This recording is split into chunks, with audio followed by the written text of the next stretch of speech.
Congratulations on completing your first foundations workout. Hopefully you got a lot out of it. You may be a little bit sore going forward, but remember, this is what you came here for. So thank you for your trust, and let's keep moving forward. We got some pretty big goals and cannot wait to see you achieve them.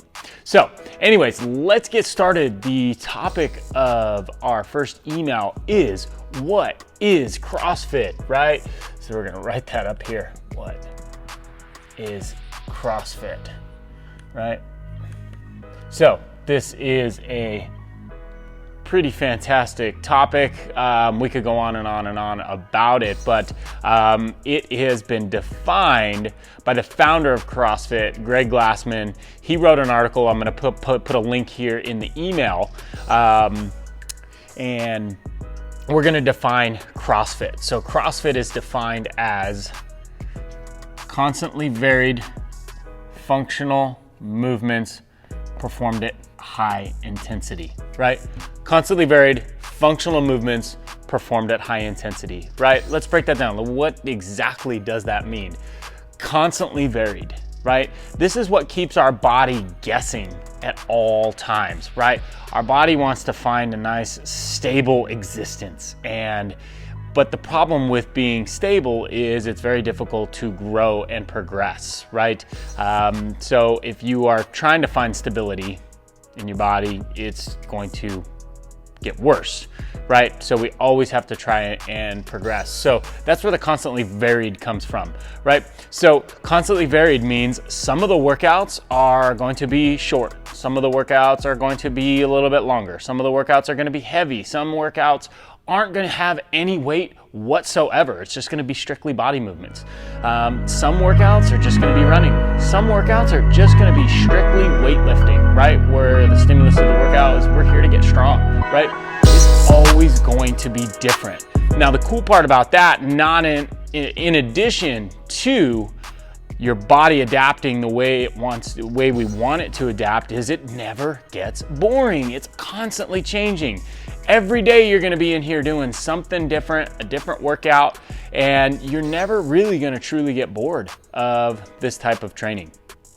Now, functional movements. What are functional movements? Functional movements is everything we do in here is a functional movement. You've noticed from your time in the gym, we don't have rows and rows of machines that not only are boring, but they're not on rails, right? So outside the gym, when we're moving an object, moving our body, we're not sitting on rails. So for example, the elliptical machine, right? You are just moving side to side while it's one step above sitting on the couch. It does get you warm, get your heart rate up, but it isn't typically functional, so to speak. It's not going to apply to anything outside the walls of the gym. You're gonna get good at sliding back and forth, but how is that going to apply? Is it going to make you a better runner? Probably not, right? So barbells, kettlebells, dumbbells, our bikes, our rowers,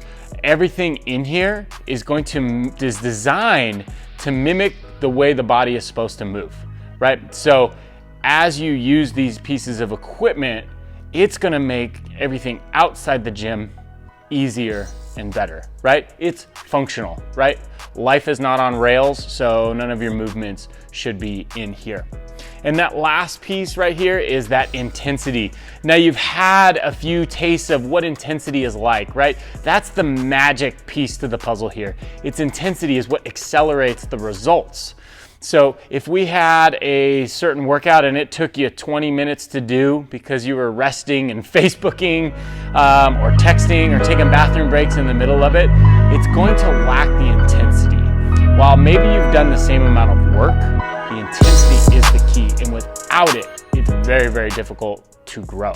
That's why a lot of other gyms don't get you results, right? You maybe ripped a page out of a muscle and fitness magazine and went in there and you did all the work, but it wasn't very intense, right? So the intensity is the magic piece. It's what accelerates the progress.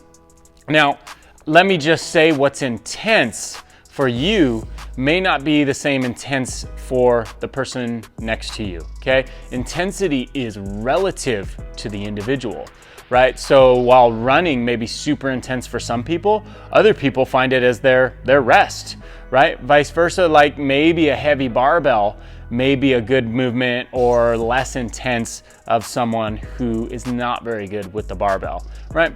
So each workout is constantly varied, but there is an intended stimulus to that workout, right? So the coach is gonna help you take that workout and create the scaling so that everybody in the class or everybody in the gym is getting that same stimulus that the workout was designed for. Whether you're 90 years old or 18 years old, whether you're big, small, it doesn't really matter. The workout is going to provide the right stimulus. It's always gonna be varied, it's always gonna be functional, and it's always gonna have a little piece of intensity in it. So that is the technical definition of CrossFit.